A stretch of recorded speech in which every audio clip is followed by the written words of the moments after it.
So we're going to extend our conversation from yesterday into the spiritual domain, which I know for this community is perhaps more familiar than depth psychology.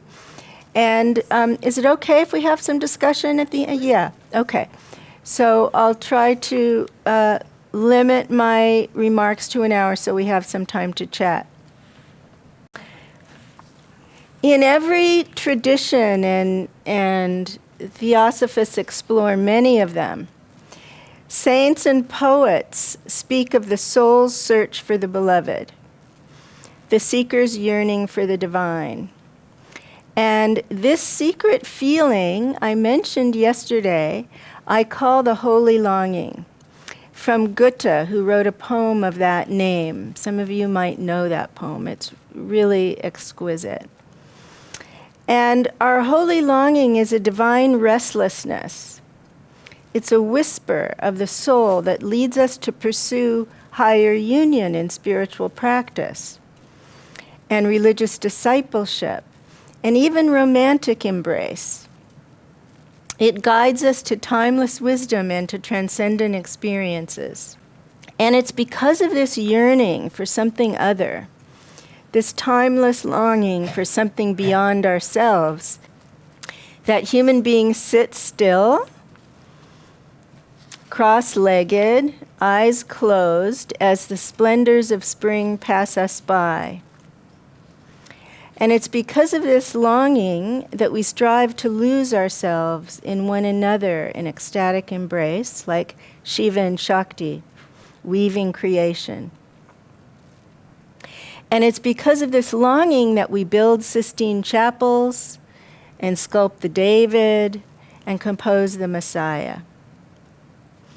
It's because of this longing that monks and nuns wall off the difficult demands of bodily life. Like mystics in all traditions, they yearn for transcendence and union. It's also because of our holy longing that Islamic fundamentalists fighting a jihad sacrifice their lives to go to paradise. And it's because of this yearning that cult fanatics, such as those at Jonestown and Waco, commit group suicide to attain the other world. Yes, our spiritual yearning can go awry in many ways. When we project the divine onto an authoritarian teacher or priest, guru or roshi, who's all too human and has a shadow. If he or she abuses power, whether the abuse is sexual, financial, or emotional coercion, we feel the shock of betrayal, our innocence is lost, and our faith is shaken. He cannot be enlightened as he claimed, we say. She has secrets, she's not who I thought she was. The priest lied, the congregation was duped. In our time, we've witnessed many contemporary teachers in Buddhism, Hinduism, and Catholicism, and Judaism too, act out their shadows in destructive ways, leaving their followers traumatized and lost. And some of us have experienced religious or spiritual abuse and its consequent heartbreak and disillusionment. So our holy longing can also go awry when we project it onto a romantic partner who cannot carry the perfect ideal for us and whose shadow erupts in a shocking way. So I'm drawing parallels here for you. This is not the person I married. I chose the wrong man again. I trusted her and she cheated. Romantic love carries a mythic power in our time, and many people worship at its altar. When their beloved falls from grace, they descend into despair, a dark night of the soul. And it also goes awry, we spoke a little bit about this yesterday, when we misplace it onto food, alcohol, drugs, or sex. And we long for a substance, the same way that people long for the divine, to join with it in an end to loneliness and to fill us up in an end to emptiness. Just one last hit and I'll be okay. If I can only eat that, I'll be satisfied, right? So in each case, with the collapse of the projections, the real inner work begins. And we can see through our projections to the humanity in the other person, his darkness and light, her humanity and divinity. And slowly we come to see that our beloved teacher, or our beloved partner, or our beloved substance is not responsible for carrying the divine for us. And we recognize that what they carried for us was inside of us all along. And as we begin to reclaim our projections to carry our own wounds and our own greatness, we need others in a different way. Not to parent us, not to connect us to the divine, but to join us in the dance between love and freedom and union and autonomy.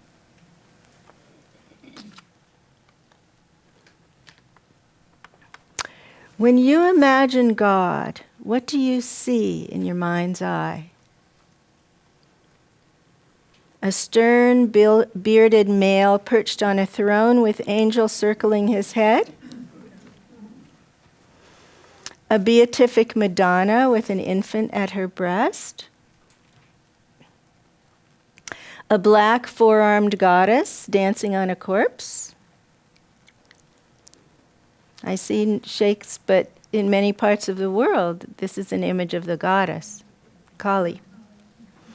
A seated Buddha with his palm up in greeting. Indra's net as it weaves through and interconnects all living beings. The letters of a holy name.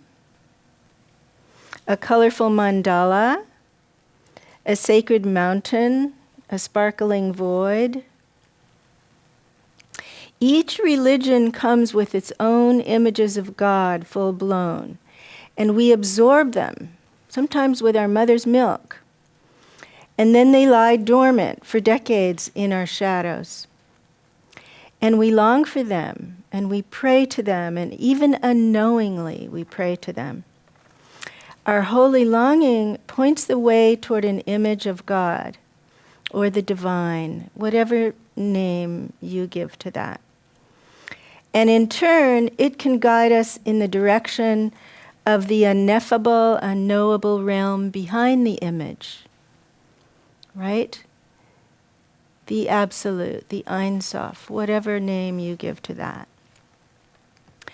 If our self-images evolve, but our God images do not, they might haunt us like ancestral ghosts. As Bob Dylan says, you gotta serve somebody. Who are you serving? Have you examined your hidden object of desire? If it remains unconscious in the shadow, then it can act upon you, pulling you like a magnet to unknown territory, even to spiritual shadow.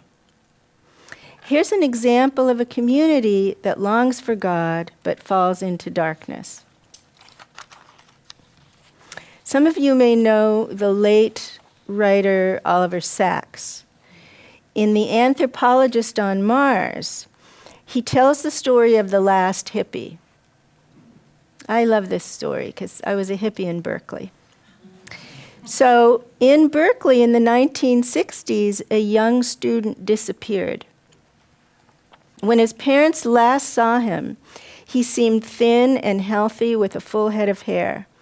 But as time passed, they grew worried and they hired a private investigator. And the investigator found him in a Hare Krishna commune on the East Coast. A Swami in orange robes brought their son to the door. He was unrecognizable. He was obese, hairless, and lethargic. What had happened? The Swami explained that their son was enlightened. He was imperturbable, living in the present moment. Although his eyesight was weakening, the Swami said, his inner sight was opening. The parents insisted on taking their son for medical tests, only to discover that he had a large pituitary tumor that had grown into his front lobes and pressured his optic nerve. It was no longer operable. Oliver Sacks was called in to examine him and found that the man had no memory except for a short period in the 1960s. And more than anything, he remembered the lyrics of Grateful Dead songs.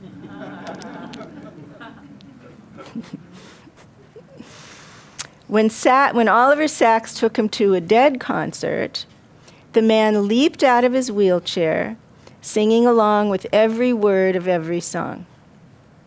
When the music ended, he slumped back, dazed and lethargic. 2 days later, when Sacks asked him how he liked the concert, he said, "What concert?" This kind of spiritual abuse is covert. The Krishnas used a spiritual understanding to rationalize events, which led them to deny evidence of medical problems and to neglect their member. They were blinded in the name of vision, and they interpreted memory loss as living in the present moment. They didn't intend harm, but they refused to see what was before them because in their holy longing, they elevated everything to a spiritual reality and projected their own ideals of enlightenment onto somebody else, which reinforced their dogma and their cult-like behavior.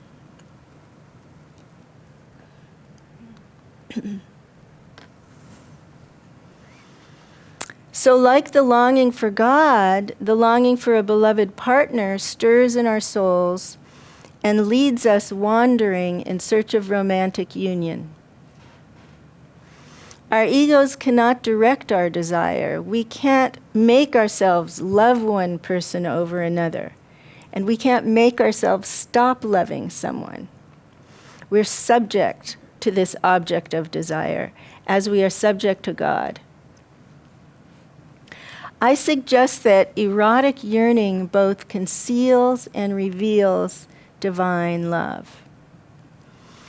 It's not just individual longing. It contains an archetypal longing within it, a spiritual desire for completion through union.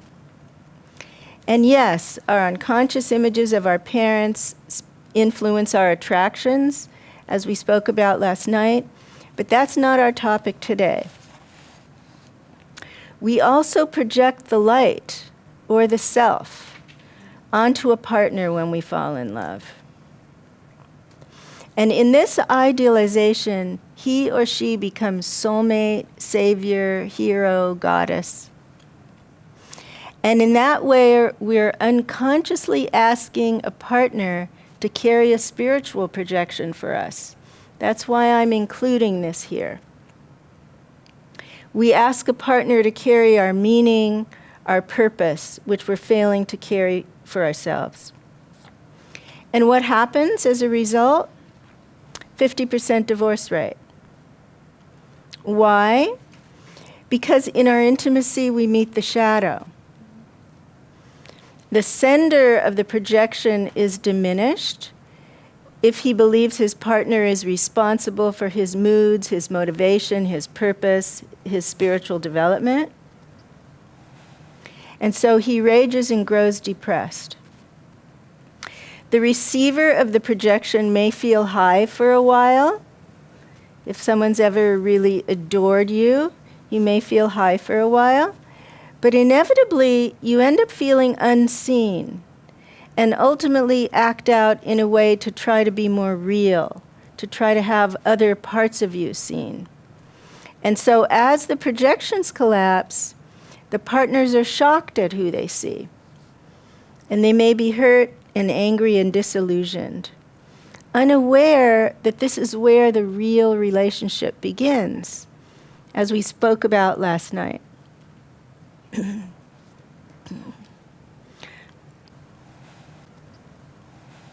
When we find a spiritual teacher or a guide who evokes our soul's longing, the image, the internal image, leaps out into the outer world, onto a human being. And like the mythic Hindu gopis worshiping Krishna, or contemporary devotees adoring a guru, a rebbe, a sheikh, we're filled with feelings of exaltation in the presence of our teacher. And the teacher, we believe, has realized the ideal living within the student, right? We believe that this person is awake, or will give us salvation, or is enlightened, that our ideal image is given to this other human being. So once this is activated, this holds a promise and a duty. It's a summons to a greater life, and it also calls for the death of everything that stands in the way. And some of you who have committed to a teacher, you know what I mean.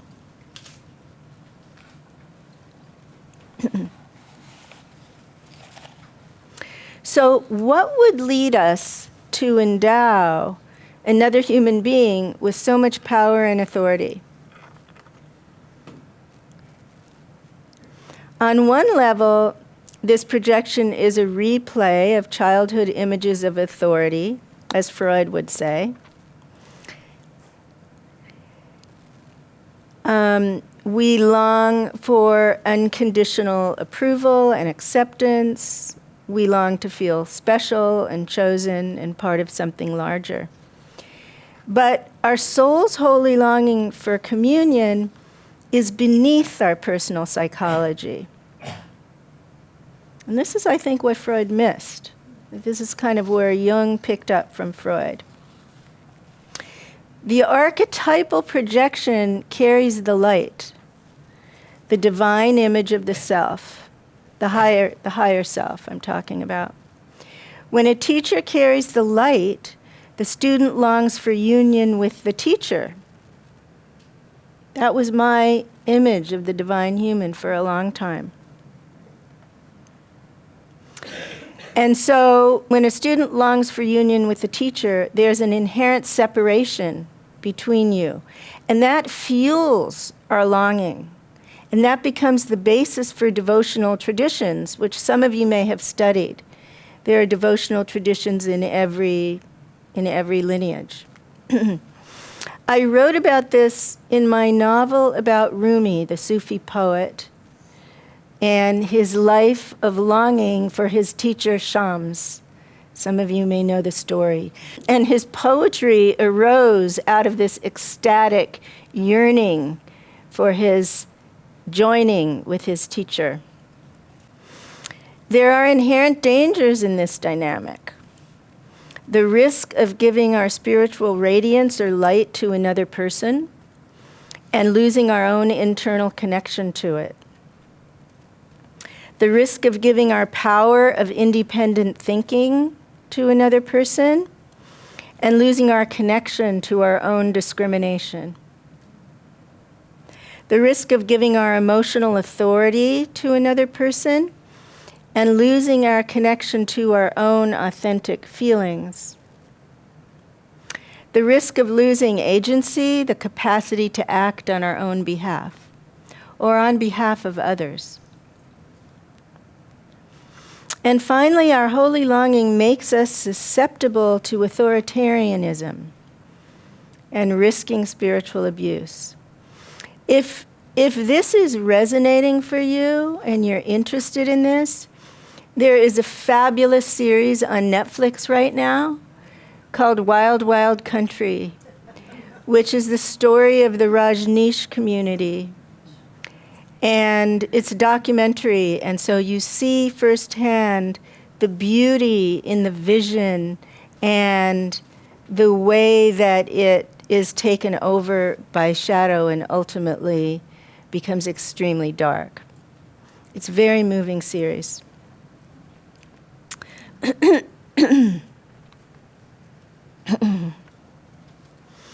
So sadly, the longing for the light often evokes its opposite, a shattering encounter with spiritual darkness, an emptying out of hope, meaning, and our previous images of God. Before the encounter with spiritual shadow, we're innocent, trusting believers.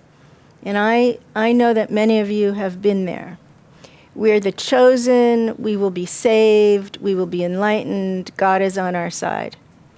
But at some point, we suffer an emotional or financial coercion, or a sexual violation, or a coercive group dynamic.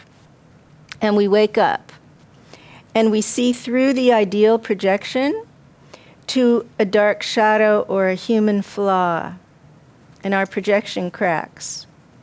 And if the disillusionment is shattering, we enter the via negativa. So in our time, many secret shadows have come out into the light. I wrote about them extensively in the book, Meeting the Shadow of Spirituality. We witnessed, because that book was my attempt to understand what happened to me and what was happening to so many others at the time in the 90s when we were witnessing the scandal of childhood sexual abuse among Catholic priests. Y'all remember that? And the scandals of many Eastern gurus who claimed to be celibate and required that their students be celibate, but were in fact seducing their students. In every tradition this happened. And so the priest-parishioner, teacher-disciple relationship can be the most sacred of a lifetime. If it fails, it invalidates our own judgment and also our vision to which we devoted our lives. If we speak up, we're excommunicated or expelled or disbelieved. And that's why denial is epidemic. And let me give you another example of this. In the 1990s, Yogi Amrit Desai, some of you may have heard of him, he founded Kripalu Yoga Ashram in Massachusetts. And he claimed to be an adept at Kundalini practice. He taught his students that sex would slow students' progress toward enlightenment and that celibacy would enhance spiritual energy. This is a well-known teaching in monastic traditions and in India in many traditions. So it wasn't that he was saying something unusual, right? But he was teaching this in the West, as many other teachers were. So when a woman disciple told others that she had sexual relationship with Desai, because he told her that it was a spiritual gift and special privilege, he denied her story. And this denial was accepted by the community. Even the woman's husband and son, who remained at the ashram after she left. Then another woman came forward with the same claim. And this time, Desai admitted both affairs and made a public apology to the community. But his students were outraged, and they were heartbroken and demoralized because what we're understanding here, because the man who carried their image of the divine human had violated the moral code that he had imposed on them. And as the projection of his infallibility cracked, long-buried resentments surfaced about other issues, and the community fractured. In his traditional Indian guru role, Desai responded by trying to teach surrender and love and selfless service. Later, the staff brought in a diverse group of therapists to assist them to resolve the betrayal and to work with the other emotional issues that years of practicing yoga had left untouched in the shadow. I learned about this because Marion Woodman, a Jungian analyst, was a friend at the time, and she was one of the people who was called in to support the community. So as a result, the community was reorganized in a more egalitarian mode with a council of residents and payment for seva or service. Desai began to learn about projection, and he came to understand that his Indian model did not address early childhood wounds in his students around abuse, authority, and self-expression. He resigned. "I'm determined to use the failure of the dream," he said, "as an opportunity to dismantle the old form. I'm letting go of my attachment to the parental role, my self-concept, my ego. I'm exploring how to blend yoga and psychotherapy to create a new model. There is no map." I didn't follow Yogi Amrit Desai, but when I was writing this talk for you, I checked him out, and he moved to Florida where he started a new yoga school. He's 80 or 85 now. So this process at Kripalu is a rare example of communal shadow work in which the teacher confesses and tries to make amends with the group. Individuals are supported in their healing, and the institutions are reorganized to reflect a new level of understanding. Some of you may know right now, this month, Shambhala Buddhist community, founded by Trungpa Rinpoche, is in shock about reports of sexual abuse by his Dharma heir. And it's being called #ShambhalaMeToo. And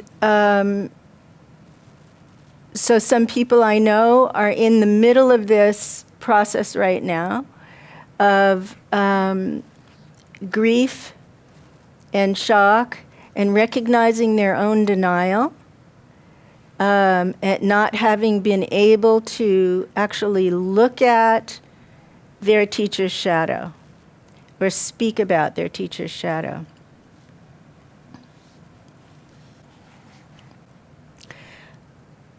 I hope that doesn't distress anyone here too much if you didn't know about it. I've treated many people, I've treated many people in my clinical work whose reality was shattered by a spiritual teacher's covert or overt abuse. And today it's become clear to me that although a spiritual group's teachings may be really valuable and its practices life-enhancing, its organizational structures may be authoritarian. And so the coping strategies that are epidemic in alcoholic homes may be prevalent in churches and spiritual communities. Let me explain that. An authority in power exploits others for his or her own narcissistic needs. His or her transgressions are often boundary violations, psychic, emotional, sexual, or financial. Like a child, the member chosen for abuse is made to feel special. And this is often what happens in alcoholic homes. The students and staff, like other children, enable the authorities' dysfunctional behavior. And the secret is like the glue that holds things together. Members deny their own feelings, doubt, danger, common sense. They project their ideal onto the authority, leading to emotional dependency. They maintain that image at all cost, like a child protecting an abusive parent. They rationalize the destructive behavior as sanctioned by God or the enlightened teacher. And members are threatened with retaliation when they try to disclose the secrets or leave. We've heard a lot about this with Scientology, but it's also prevalent in other communities. So for many, these patterns repeat a childhood pattern with an abusive parent. Our traumatic histories leave us vulnerable at turning points in our lives when we feel lost or purposeless to the attraction of a charismatic leader or a powerful dogma. And the consequences can be devastating. When denial breaks down, or I might say breaks through, some believers succumb to rage, blaming a church or a satsang, a teacher or God. Their feelings of broken trust and betrayal lead them to distrust others and lose faith. Some people succumb to depression, losing their communities, their worldviews, and their purpose all at once. Many feel guilty about the lies with which they colluded. Others feel ashamed at having been duped by a teacher, and they struggle with isolation, sexuality, finances, and developmental issues that were delayed by being in this closed community. Some people suffer PTSD, nightmares, and anxiety, and when sexual violations are involved, they may feel a loss of self, turning to drugs and alcohol to numb out. Finally, if they receive proper support and guidance, the separation from the teacher or from the group may be used as a stage of individuation, a needed step like leaving the family toward becoming an adult, a needed step for some toward spiritual maturity.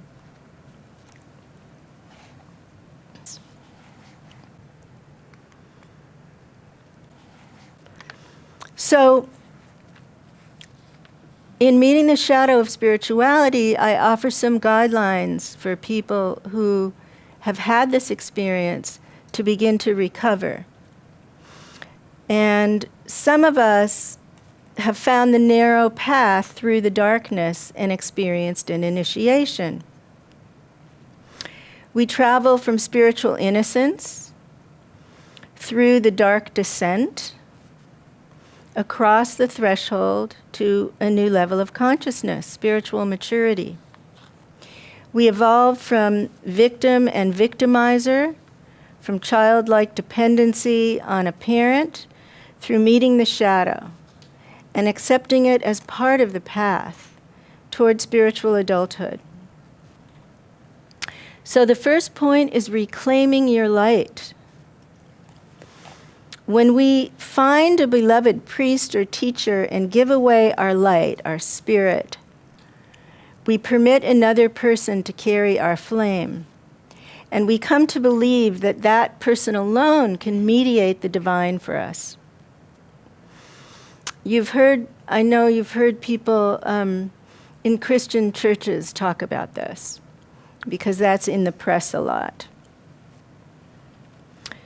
We're not made in God's image, then. The one who carries our divine image alone is. We're no longer burdened with a direct relationship to our own spiritual authority because we're passing it on. And we come to identify with a narrow role ourselves, right? Student, seeker, believer, child. In some cases, sinner, doubter, lazy meditator. So to reclaim our light, we need our own direct experience of the light, our own experience of pure awareness or pure consciousness or transcendence or spirit, whatever we call it. The mind's belief that we are that our essential nature is good, is not enough. We need to put our belief into practice, to experience it daily, allowing ourselves to dip into the inner silence and expand into the vastness. And I know that in the Theosophy life, in this way, that meditation is offered as a part of the path. And for me, it's the beginning and it's the end of it. It's the primary. Study and service are also my life, but meditation is the root, because then we have our own direct connection to our light. And this doesn't mean that we stop learning from wise people. It only means that we stop giving them our spiritual authority. We can respect others without projecting our light onto them.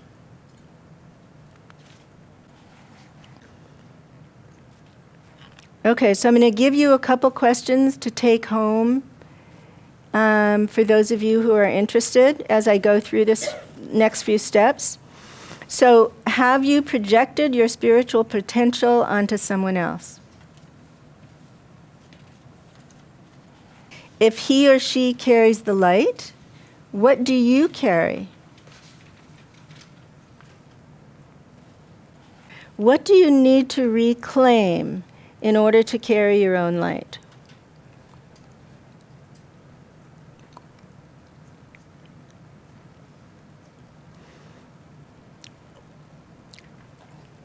Okay, the next step is reclaiming your beliefs.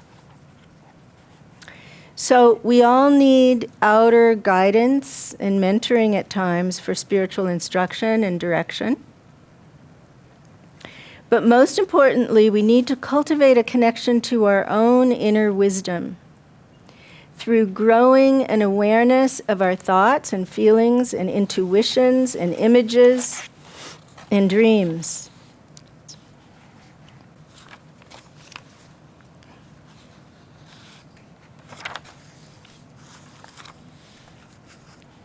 So if in a spiritual group we shut down our own intuition or doubts, our own bodily cues that something is wrong, then we struggle with the tension between our inner knowing and the outer authority, right?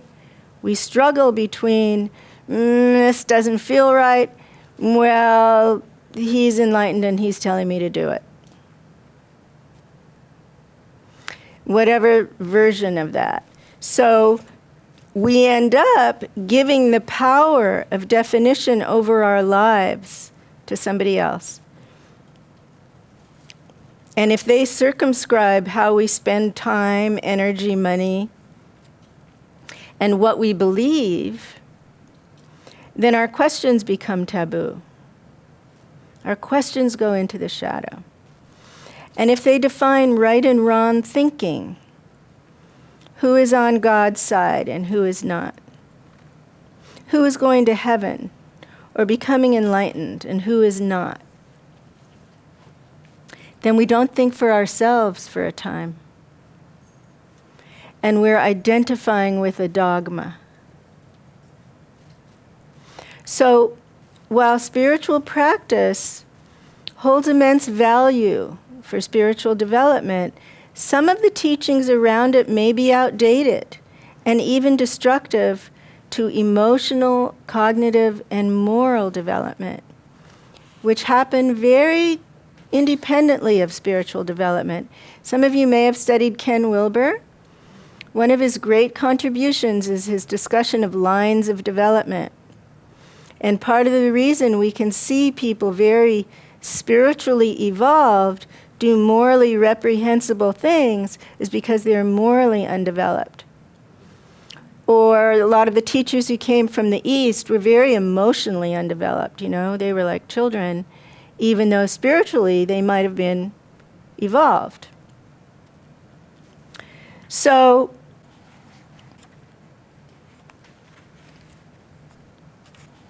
this distinction, which I learned from Wilbur, enabled me to reclaim my own independent thinking while I continued my practice when I left my own community. It's the direct experience of pure awareness, pure consciousness, satori, big mind, whatever we call it, kensho. It's not our beliefs or theories about it that brings the rewards. So here's some questions for you to take home. Do your inherited family beliefs still fit your life experience and lessons learned today?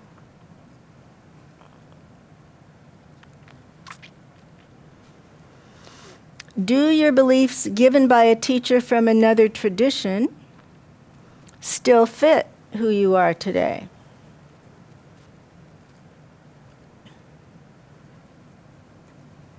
If not, what do you believe now about the divine and your own connection to it?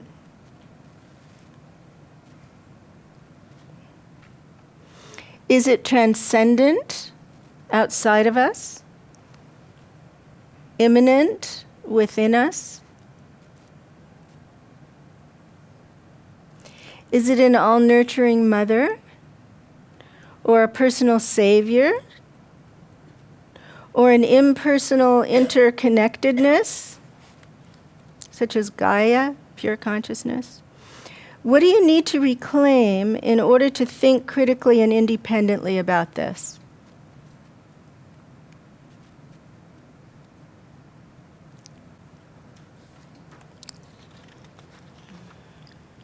Okay, reclaiming your image of the divine. Just as you may be unaware of the inner voice of a shadow character, as we spoke about yesterday, we may be unaware of inner images that have guided us and that now sabotage us in the same way.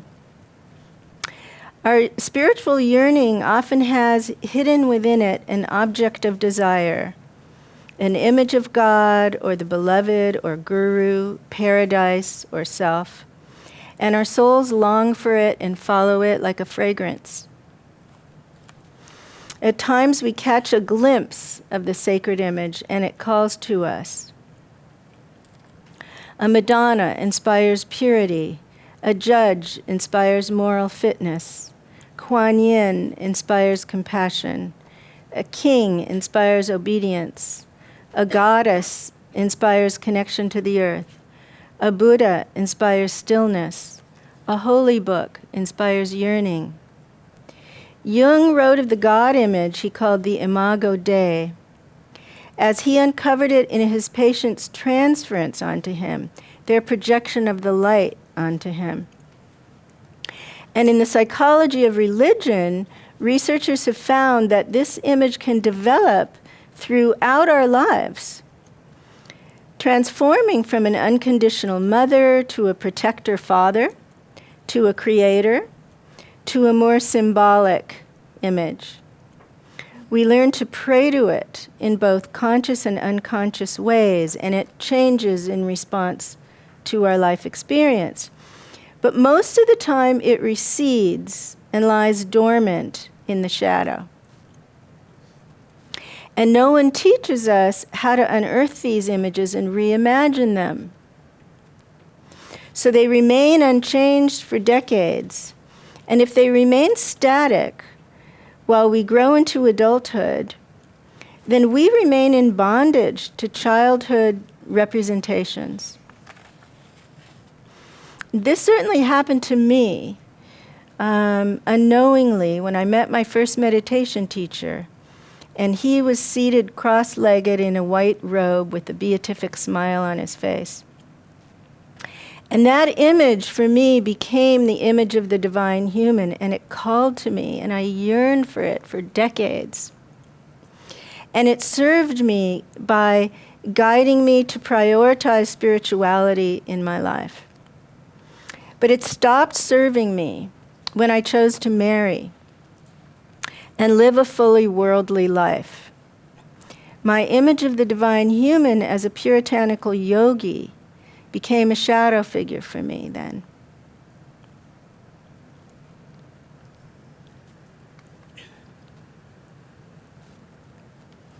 So, how do we rekindle the flame of our yearning and our connection to the path? And for most of you, because you're here, you may not need to rekindle it. You may feel it burning or whispering in your soul or burning in your belly. But I want to suggest that a daily spiritual life can be more authentic when it's rooted in this yearning of the soul. And our particular form of yearning can offer a glimpse into the hidden object of our desire, whether it's a beloved partner, a divine human, or a divine image. And now you can be aware of the risks of projecting your light. You can view a meeting with spiritual shadow as an initiation into the divine darkness. You can do your inner work to rekindle the flame if you need to ever go through these steps of reclaiming your projections. And your holy longing can lead you back to self-knowledge and forward to your destiny. In my next book, The Reinvention of Age, I'm going to explore mature spirituality or elder spirituality through interviews with spiritual elders in many traditions. And if you're interested in that topic, I'm blogging excerpts of the book on Medium. Do you know about Medium? And you're welcome to kind of read along with me as I write. I have posted interviews with Father Thomas Keating and Anna Douglas, who is a Buddhist teacher at Spirit Rock. So for me, there's a stage of spiritual development that moves beyond projection. And rather than connecting with the divine through an intermediary, you can make a direct relationship to the divine in your own soul. And then you're freed by the teacher rather than trapped. And the image of the divine human acts as a window, not a wall. And our longing can lead us to higher levels of consciousness and ultimately to non-dual awareness, in which all the images disappear and we have a direct perception, I am that, thou art that, all this is that. So that's the promise of doing our practices, meeting darkness on the path, and reclaiming our own light. Thank you.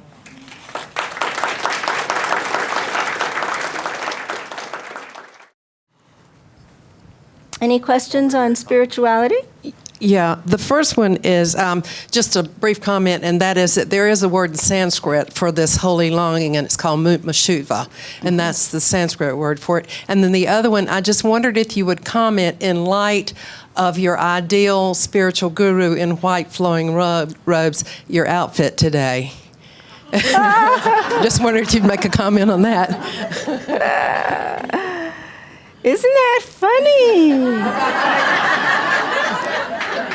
I guess it's your shadow coming out. Well, It became a spiritual shadow. well, that's very perceptive. You know, I was concerned about the heat here because it was predicted to be so hot, which it's not. And so I thought I would wear white. Consciously, I thought I would wear white because of the heat. Maybe there was some kind of a shadow thing going on about catching your projection of the light that I was not aware of. I'm open to looking at that, so thank you. Hi, I was wondering if you would comment on the difference between receiving feedback from someone in something that you're in denial about compared to someone else's projection, like you should, and I hear that periodically from somebody is, you should be doing this, or you should look at this. And I wonder, is this something that I should be looking at, or is that other person's projection and it's just like, okay, I understand this is about you and not about me? That's a very sophisticated question.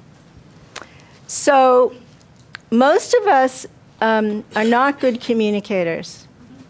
We haven't learned. No one teaches us how to speak in I statements and be accountable for our experience, right? And, this is part of the problem with shadowboxing in couples, the communication problem. So I think if I were having that experience, I would ask the other person to communicate it to me in an I statement so that I could hear whether it fit me or not. Because if I hear a should, I'm speaking for myself, if I hear a should, I get a big internal don't tell me what to do shadow. Right? I have a big rebel inside, Berkeley hippie and all that. So I need to be able to bypass that in order to receive feedback. So I would ask the other person, if it's someone who understands what you just asked me, I would say, I would like to hear you differently. I'm not sure whether this is about me or about you. So if you communicate it in a way that I can hear it, let's see what happens. So, so this person, is always telling you that you're critical, for example. Okay? If that person said, I feel criticized, you would hear it very differently than the person saying, you should stop criticizing everybody. So that's kind of how I would work with it for myself. I hope that's useful. Because they could both be going on. Yeah. I won't go into my whole spiritual history, but for a long time, for as long as I can remember, I've always felt like spirituality is really the central thing. And yet at the same time, I've always been skeptical of the kind of devotion that you talk about. Mm-hmm. But I guess I'm a little bit jealous in a way. I think there probably is some value in devotion. I think the word I would use is commitment.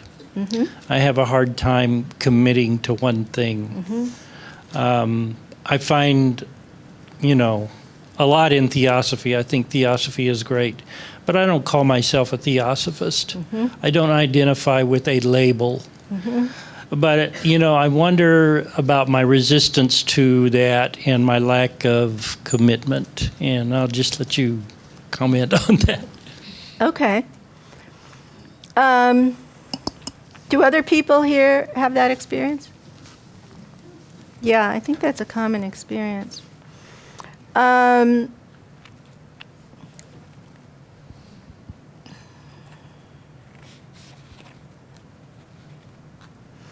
So there are kind of many layers, I think, or levels of devotion to our spiritual lives that we don't want to kind of mix up and collapse into one thing.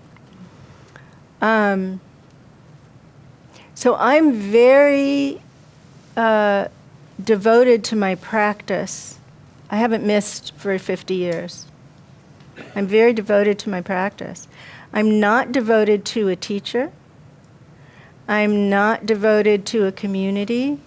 I'm not even a member officially of a community.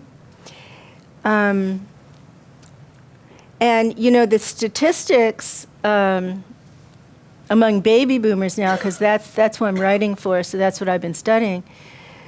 There are millions of baby boomers who call themselves unaffiliated seekers, who cannot join for whatever reason, or maybe did at some point and then got burned in the way we're talking about, or maybe just don't have the psychology of joining and being members. And then there are a lot of other baby boomers now who are returning to church and synagogue and trying to find community and practice in their families, in their inherited traditions. So it's an individual path, and it's rooted in our life experience and in our psychologies and in our family, our early family dynamics, because our early families are the first communities of which we were members. So mine, for example, was very smothering and enmeshed.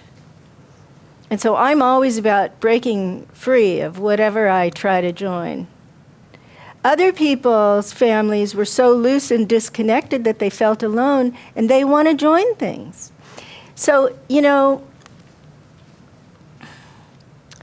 I think, and devotion, I think, is a sloppy word in the sense that there is a devotional path. There's devotional Christianity, spousal mysticism, there's devotional practice in Hinduism, there's devotional practice in Buddhism. It's about the heart chakra. So it's a very specific word for a kind of a path. And and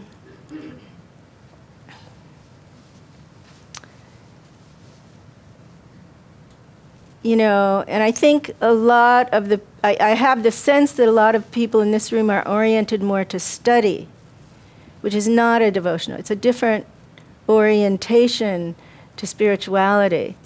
So I think I would use discipline. I mean, my husband is always saying, you're so disciplined.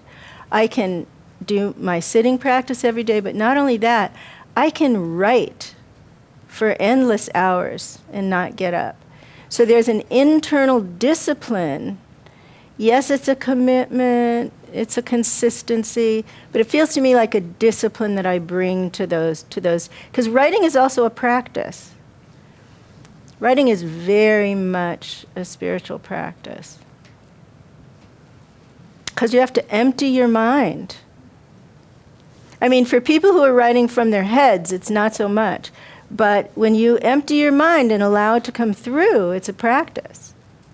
That's kind of a contemplative journey, right? So I don't know, that's a complicated response. I would like for you to relate what you have been saying in terms of the baby boomers and some thinking about going back to their homes and some not. As the society is now focusing, as I strongly support it, on outreach, how would you say the society should portray itself, present itself, either verbally, emotionally, pictorially, to attract that younger group that is interested in finding another home or refinding a home? Are you referring to Theosophy Society? Yes. Okay, I wasn't clear. Okay. Sorry about that. Okay. Oh.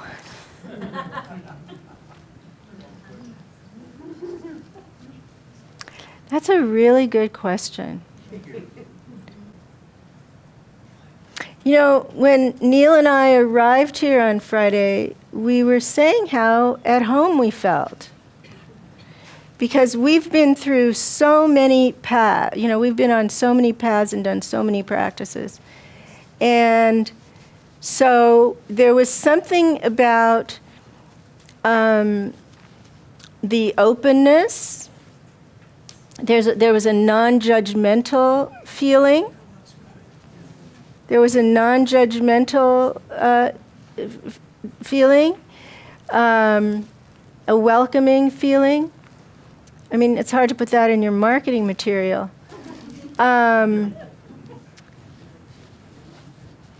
I think that in our topic today, let's tie it back to my presentation. So, hundreds of thousands, maybe millions, of people who are now in their 60s and 70s have been burned by spirituality or religion, traditional religion or spirituality. And it would be so wonderful to offer a home to those people, to find their way back, to rekindle their flame, and find whatever practice from whatever lineage, fits for them. So maybe there's a way to, I have the same question because I have to market my book to this group. I have found in thinking about that there's boomer radio stations, there's many baby boomer platforms now online. So my suggestion would be to look for where boomers are and to try to make presentations there, to try to get interviews, do guest blogs, do magazine, try to get magazine stories, try to get all kinds of exposure where boomers are, because you have something here that people need, that the holy longing doesn't go away. When I use that term, does everyone in the room kind of know what I'm talking? Yeah. And so just because we may have gotten disillusioned and even heartbroken, that longing doesn't go away. It may go dormant for years for some people. And it especially, I think, goes dormant. That's why I made the remark about younger people. When we're building families and careers, it kind of recedes during that time. And so I think 50 and after, it comes back. And I think that some people are returning to churches because they're facing their mortality. But I don't think that's the only reason. I think it's also because, I interviewed, is that Rami back there? Yes. Hi. I interviewed a Rabbi Laura Geller recently, and she said to me that the synagogues are so good at attracting families, but once the kids are gone, there's nothing there for the boomer parents. And she's trying to create that in communities in LA, in Jewish communities. And I think that's like a really important insight, that the traditional congregations that have been family-oriented don't have rites of passage for older people, don't have spiritual practice necessarily for older people. And you guys have that. So maybe there's some way that you can, let me think about it. I really like this question. Yeah, let me think about it. It's really important.